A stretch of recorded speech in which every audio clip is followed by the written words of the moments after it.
สบายดีพี่น้องมื้อนี้มาพบพอกับเบาเพจอีกเช่นเคยเนาะมื้อนี้ก็สิมาถ่ายบรรยากาศยามแดงอยู่บ้านเฮาเนาะเฮ็ดแนวอยากแนวกิน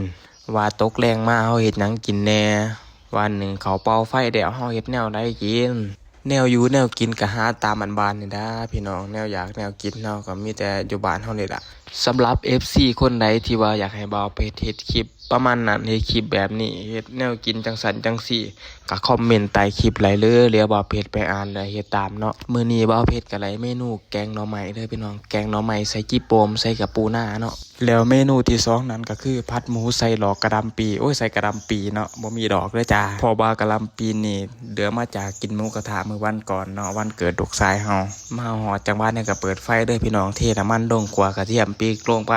ขัวให้หอมๆพี่น้องแล้วเอาหมูลงไปเนาะขัวคนเลให้เข้ากันจักหน่อย กลัวพอแต่ว่าหมูสุกเริ่มสุกไหลประมาณ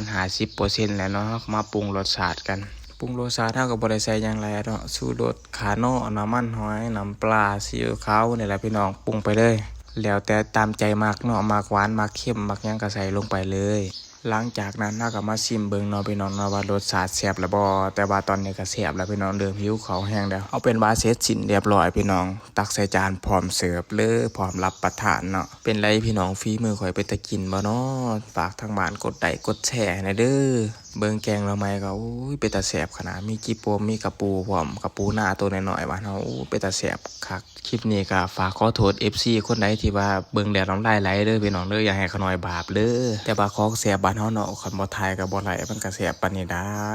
บ๊ายบายเด้อจ้า